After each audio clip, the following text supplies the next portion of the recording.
My name is Ethan Carter, I'm 34, and I thought today would finally be the day I stepped into the future my grandparents promised. Instead, I watched as my cousins clinked champagne glasses over $62 million in properties.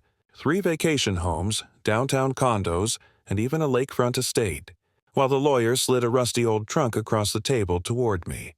The room erupted in whispers, my cousins sneered, and my aunt laughed out loud. A trunk? That was my inheritance. What they didn't know was that trunk was about to change everything. The lawyer's voice echoed across the oak-paneled room, every syllable like a hammer striking down on me. Tyler Montgomery inherits the Lake Tahoe estate and its contents, valued at approximately $18.4 million. The cousins clapped politely. Tyler smirked as though he had just won a championship. I could almost hear him thinking about the parties he'd throw, the ski trips, the luxury he'd flaunt. Next, Sophia Montgomery is to receive the Fifth Avenue penthouse, appraised at $22, $7 million, as well as the contents therein. Sophia let out a little gasp and covered her mouth in mock humility.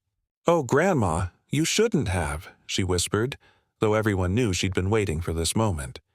And Mark Montgomery inherits the Arizona ranch property, complete with its vehicles, livestock, and estate holdings, estimated value $21 million.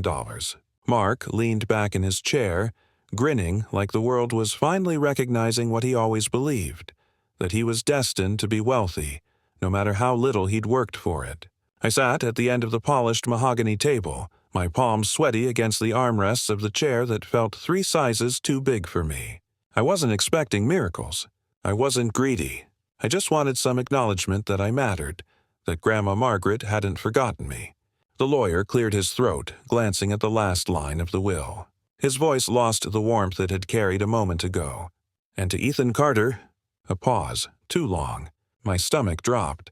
Is bequeathed the cedar trunk located in the attic of the family estate. No appraised value provided. A murmur ran through the room. My aunt stifled a laugh behind her hand.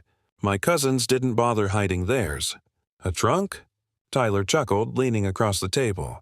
Guess Grandma figured you'd need somewhere to store all your failures. Sophia tilted her head, smirking. I hope there's at least a coupon book in there for you. Maybe a 2-for-1 on gas station coffee. Mark joined in, shaking his head. Man, even the lawyer didn't bother to give it a value. That's cold. The laughter spread.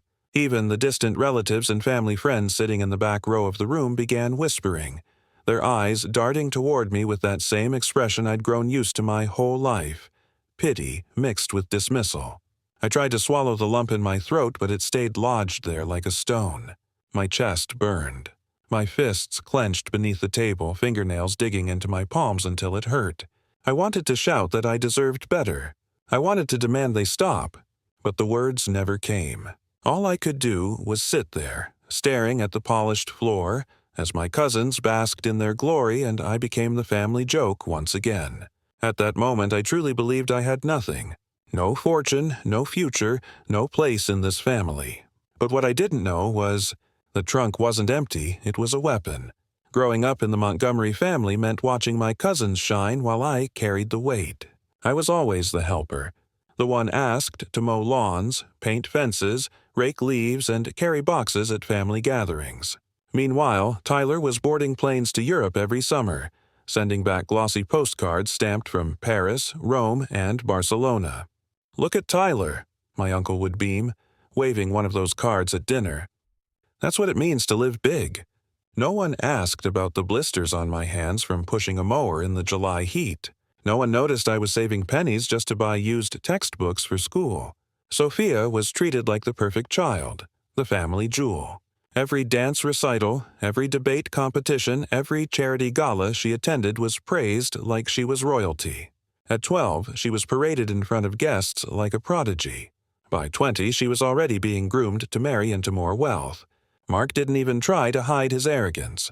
On his 18th birthday, he showed up to the family cookout with a brand new Rolex flashing on his wrist, a gift from his father. "A real man deserves a real watch," his dad said loudly enough for me to hear, just as I was clearing plates off the table. The comparisons were endless. At Christmas, I unwrapped sweaters and socks while my cousins got luxury cars with bows on the hood. At Thanksgiving, the adults toasted to Sophia's bright future and Tyler's adventurous spirit, while I was the one sent to refill the wine glasses. Once, when I was 15, my uncle pulled me aside as I was stacking chairs after a party. His voice was low, but his words cut deep. "You'll never be more than the spare branch in this family tree, Ethan. Learn your place." That sentence lodged itself in my chest like a splinter, one I couldn't shake, no matter how hard I worked. The truth was simple. To them, I was invisible. Hard work didn't matter. Dreams didn't matter. I was the shadow standing behind their spotlight. But there was one person who didn't see me that way. My grandmother never saw things the way the rest of the family did. Most people in my family treated me like background noise, but not Grandma Margaret. She was sharp, wise, and the only one who seemed to look at me like I mattered. I still remember sitting beside her on the porch when I was 16, the cicadas humming in the summer night. She leaned in close, her voice low but certain. "One day, Ethan, they'll all show their true faces. When that happens, you'll have proof you were never the fool." At the time, I didn't really understand. I just nodded, staring out at the fireflies while she squeezed my hand. But now, years later, her words came back to me like a haunting echo. Grandma always had a way of seeing through the family's pretenses. She never bought into Tyler's bragging about his world travel, or Sophia's dramatic speeches at family dinners, or Mark's obsession with flashing wealth. She'd smile politely, but then later she'd lean over to me and whisper, "Flash fades, Ethan. Character doesn't." And then there was the trunk. It was about a year before she passed when she called me into her bedroom. She was weaker then, her hair thinner, but her eyes, those piercing gray eyes, were still sharp. At the foot of her bed sat an old weathered trunk. Its leather straps were cracked, and dust coated its edges like it hadn't been touched in decades. She placed her frail hand on top of it. "This is for you," she said softly. "But not yet. Someday, when you need it most, you'll know." I tried to ask her what was inside. She just shook her head, lips pressed in a mysterious smile. "Patience, Ethan. You'll understand in time." After she passed, the family didn't even fight me for it. They laughed when the lawyer listed the inheritance. Millions for them, and for me. An old trunk. Uncle snorted. "Figures. That's about all he's worth." I shoved it into the corner of my closet when I got home, too humiliated to even care. For years, I barely looked at it. I worked odd jobs, scraped together rent, and tried to build a life with the constant reminder that I'd been left with nothing. But after the will reading, after the smirks and the whispers, Grandma's words came roaring back. "They'll all show their true faces." And that trunk, her trunk, there. For the first time, I began to wonder. Was this her plan all along? Did she know the family would cast me aside? Did she leave me something no one else could touch? My heart pounded at the thought. That trunk was still buried in my closet, waiting for me to finally open it. The ink on the will hadn't even dried before my cousins threw a party to celebrate their inheritance. They picked one of Tyler's newly inherited estates, a sprawling property with marble floors and crystal chandeliers, as if to rub it in my face. The driveway was lined with luxury cars, Ferraris, Lamborghinis, and 3 blacked-out SUVs with chauffeurs. A valet even glanced at my beat-up Honda Civic like it was contaminating the property. Inside, champagne fountains sparkled under golden chandeliers. A string quartet played in the corner while guests in tuxedos and gowns toasted to the heirs. Everywhere I looked, people clapped my cousins on the back, showering them with praise. 62 million split between 3, what a legacy. One uncle boomed, raising his glass. I hovered near the back wall, trying to blend in with the hired waiters. I wasn't an heir, not in their eyes. Just the guy who got left with a dusty trunk. Then Sophia spotted me. She raised her champagne flute, her diamond bracelet catching the light. "Ethan," she called out loudly enough for half the room to hear, "hope you're enjoying yourself. Though this estate isn't really for people who teach night classes, is it?" Laughter rippled through the crowd. Tyler smirked, leaning against a grand piano like he owned the world. Mark chimed in. "Maybe your trunk has a coupon book for night school. That's about your level." Heat burned in my chest. My ears rang as the humiliation pressed down on me. Every insult I'd ever swallowed, every laugh at my expense echoed in that room. I clenched my fists and turned toward the door. I was ready to walk out, to disappear into the night when I felt a hand grip my arm. I turned. A man I didn't recognize stood close, his eyes sharp and steady, his voice a low whisper only I could hear. "Your grandmother wanted me to give you this." He pressed a sealed envelope into my hand. But as I reached the door, a man grabbed my arm and whispered, "Your grandmother wanted me to give you this." The man's grip was steady. Not desperate, not nervous, just firm enough to tell me he knew exactly what he was doing. He leaned in closer, his voice low, deliberate. "My name is Mr. Lawson," he said. "I was your grandmother Margaret's attorney for more than 30 years. My breath caught. Grandma's attorney? Why now? Why me? Before I could respond, he slid a sealed envelope into my hand. The paper was thick, the kind that carried weight before you even opened it. Across the front, written in looping handwriting I recognized instantly, was my name. Ethan. I froze. I hadn't seen Grandma's handwriting since before she passed, but those letters, it was her. The room around me blurred. The laughter of my cousins, the clinking of champagne glasses, the string quartet, all of it faded until it was just me, the envelope, and the pounding in my chest. "Read it when you're alone," Lawson whispered. "And remember, not everything in this family is what it seems." Before I could ask more, he slipped away into the crowd, disappearing as quickly as he'd appeared. I left the estate party without another word. The envelope burned against my palm all the way home. By the time I slammed my apartment door shut behind me, my hands were trembling. I tore it open, my chest tightening with every second. Inside was a single folded sheet of paper. My grandmother's handwriting filled the page, shaky but strong. "Ethan, the truth is in the trunk. Do not let them fool you again." That was it. One sentence, but it was enough to send my pulse racing. The trunk. The dusty old thing they mocked me for. The one everyone laughed about when the will was read. I had shoved it into the corner of my closet after the humiliation, too angry and too ashamed to even look at it again. But now my hands shook with urgency. I dragged the trunk out, the metal scraping across the wooden floor. Dust clung to its surface. The lock rusted but was still intact. My heart hammered as I dropped to my knees. Grandma had left this for me, and I had ignored it. I fumbled with the lock, my palms slick with sweat. Click. The latch groaned as it gave way, the lid heavy as I pried it open. Inside lay something I could never have prepared for. The moment I opened it, my entire world shifted. The smell of dust and cedar rose as I lifted the trunk's lid. At first, all I saw were layers of yellowed lace and moth-eaten blankets, the kind of things everyone assumed it held. But beneath them, wrapped in worn leather and tied with a faded ribbon, was a diary. Grandma's diary. My throat tightened as I touched it. The surface cracked but solid, like it had been waiting for me. Next to it were stacks of documents bundled with twine, and beneath those, photographs, black and white Polaroids, even glossy prints from the early 2000s. Memories. Evidence. With shaking hands, I flipped open the diary.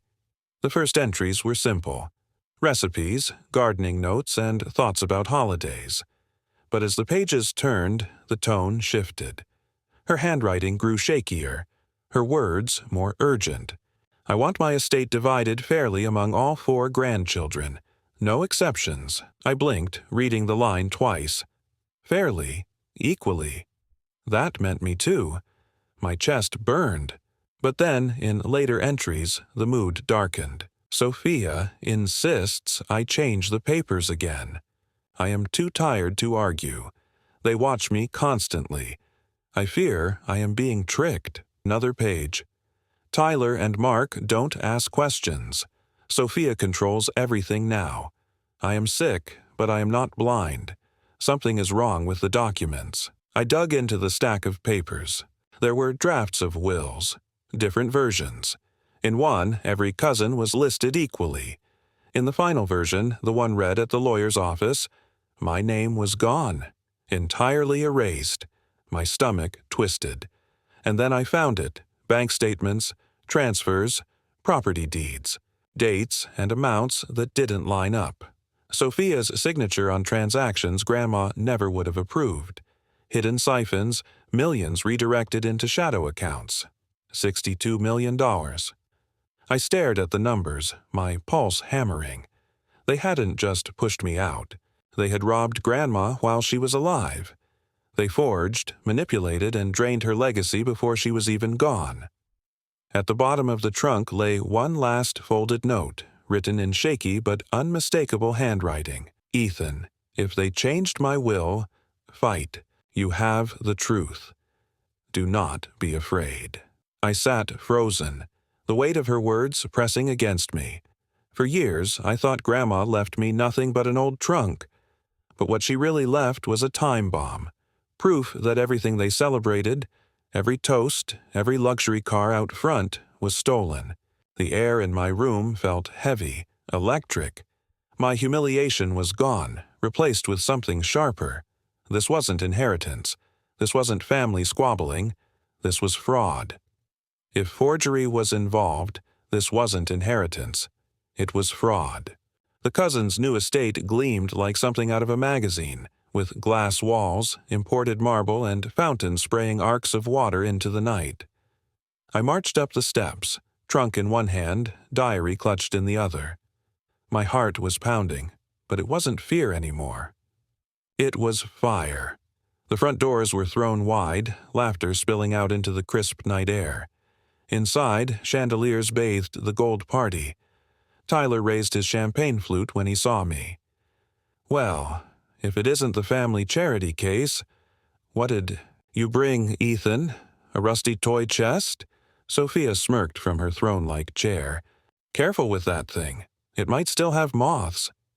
Mark's Rolex gleamed as he added, maybe it's full of coupons for night classes.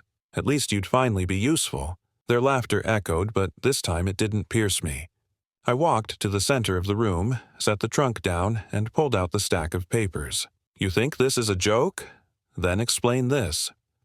I slammed the diary and documents onto the table. Pages fluttered across crystal glasses and hors d'oeuvres. At first, they laughed harder until their eyes caught the handwriting, the signatures, the dates. Sophia's smirk faltered. Where did you get these?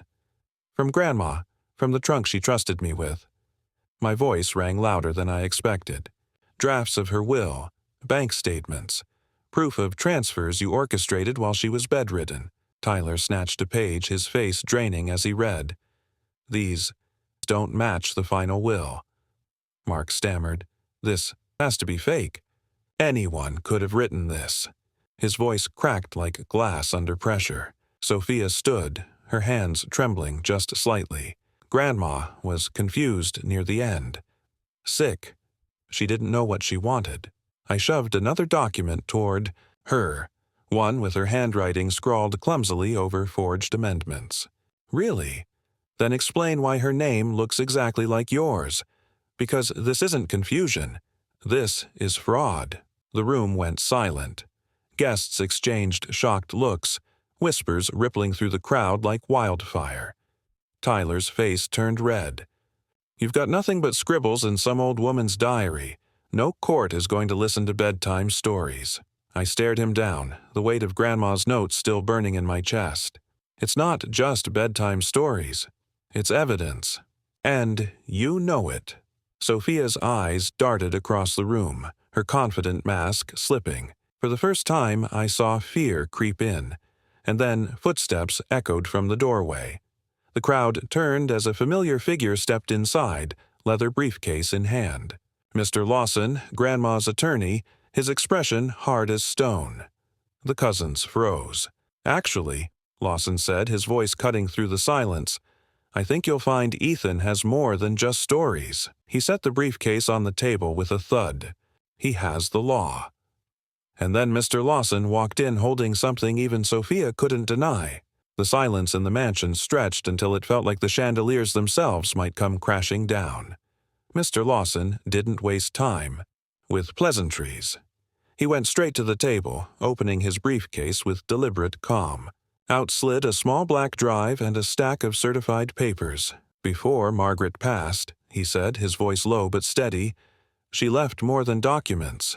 She left her voice. He plugged the drive into the cousin's massive flat screen. The screen flickered, and suddenly Grandma Margaret's face filled the room.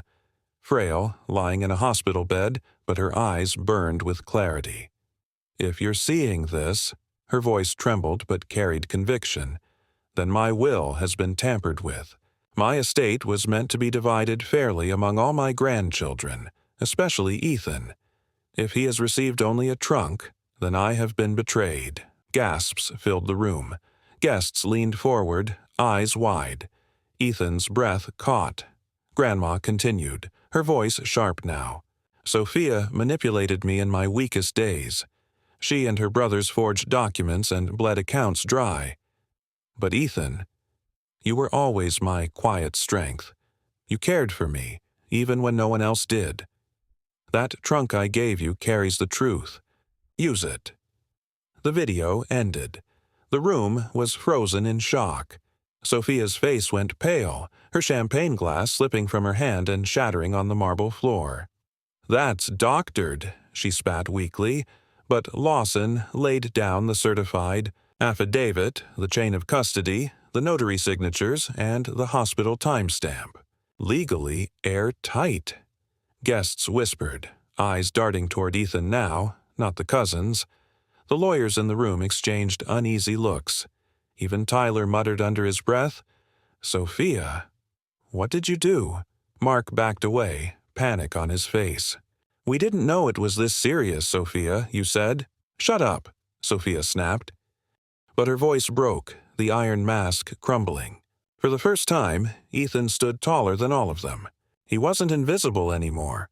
The truth had given him weight, presence. Lawson looked at him. "This testimony is binding. Along with the drafts and financial records, Ethan is the rightful heir. Fraud charges are inevitable." The cousin's arrogance collapsed in an instant. Sophia's lips trembled. Tyler clenched his fists in impotent rage, and Mark's hands shook. The empire they flaunted was dissolving right in front of their guests. Ethan's chest tightened, not with shame this time, but vindication. Grandma had believed in him. She'd seen through all their cruelty. But as he gathered the diary again, a page slipped free. His eyes fell on a line he hadn't noticed before, scrawled in Margaret's fading ink. "Ethan, when the truth about your cousins comes out, remember, the deepest betrayal in this family didn't come from them. It came from your father. But the diary held one last secret about my father." The courtroom buzzed with whispers as the judge entered, gavel striking like thunder. My cousins sat across the aisle, Tyler pale, Mark twitching nervously, Sophia clenching her jaw as if sheer arrogance could hold everything together. But it couldn't. One by one, the evidence unfolded. The forged documents, the siphoned bank accounts, the video testimony from Grandma. Each piece of proof stacked higher and higher until the weight of it all pressed down on them like a mountain. The ruling came swiftly and sharply. Fraud. Their inheritance stripped. Mansions, Teslas, jewelry, everything they had flaunted just weeks before now repossessed and catalogued by court officers. Guests who once toasted their fortune now averted their eyes, ashamed to be associated. But the fallout wasn't just financial. Whispers filled the courtroom when Lawson revealed the final twist. My father had known. He'd discovered the fraud early on but stayed silent, hoping to protect the family name, or maybe his own reputation. His silence made him complicit, and the shame on his face when the truth was spoken aloud was worse than any sentence. Reporters swarmed the courthouse steps. Headlines screamed betrayal and fraud, tarnishing the golden image of our family. Sophia tried to speak to the cameras, but her words were drowned out by shouts of thief and liar. Tyler stormed off, shoving microphones away. Mark just stared at the ground, hollow-eyed. And me? I walked out holding Grandma's diary in one hand and the official judgment in the other. The estate, all $62 million of it, was mine now. The dusty trunk that once seemed like a cruel joke had turned into the weapon Grandma promised, cutting through their lies and delivering me vindication. For the first time, I didn't feel invisible. I didn't feel like the spare branch on the family tree. I stood tall, knowing I hadn't just inherited wealth, I'd inherited truth. The same relatives who once whispered behind my back now approached with cautious respect. Neighbors who mocked me now nodded with approval. The power dynamic had shifted forever. But as I stood outside the courthouse, the judgment papers heavy in my hand, I realized something. The money, the houses, the cars, the accounts weren't what was truly changing me. It wasn't what Grandma wanted me to hold on to. Her words echoed in my head. When that day comes, don't stay silent. She hadn't just given me wealth. She had given me a voice. But the money wasn't what changed me. It was what came after. I used to think my worth was measured in what I didn't have. Every mansion I couldn't step foot in, every luxury car I couldn't drive, every inheritance check I never saw. For years, I lived under the shadow of my cousin's wealth and my family's favoritism, convinced I was nothing more than the spare branch on the tree. But I was wrong. When the dust settled and the court's judgment became final, I found myself standing at the crossroads of wealth and truth. Yes, I now had control of the $62 million estate, mansions, cars, accounts, and everything they once flaunted as proof of their superiority. But deep down, I knew Grandma hadn't left me a trunk full of proof so I could become them. She wanted me to be better, so I made a promise. I restored the old family properties, not as shrines to greed, but as community spaces. One estate became a shelter for single mothers. Another, a youth center where kids could feel the kind of encouragement I never did growing up. I started a scholarship fund for students who, like me, had been overlooked. I bought myself a modest house, nothing flashy, just a place with enough room for peace and warmth. A car that got me from point A to point B. I didn't need a Tesla or a Porsche to feel alive. What I needed was dignity, and I finally had it. One evening, I sat at my desk with Grandma's diary open for the last time. The ink on those pages had changed my life. Her words, written in shaky handwriting near the end of her life, weren't just instructions. They were her legacy. I traced the letters with my fingers and whispered, "Thank you, Grandma. You saw me when no one else did." I closed the diary, not with sadness but with a sense of completion. The trunk that once humiliated me had become the very symbol of my strength. My cousins had built their lives on lies, and those lies collapsed. I had built mine on truth, and it stood stronger than ever. And now, I'll leave you with this. What would you do if your cousin stole $62 million and left you with nothing but a dusty trunk? Would you fight back or would you walk away? Because in the end, the real inheritance isn't the money. It's the courage to fight for your worth, even when everyone tells you you have none. For more stories of betrayal, revenge, and redemption, subscribe now.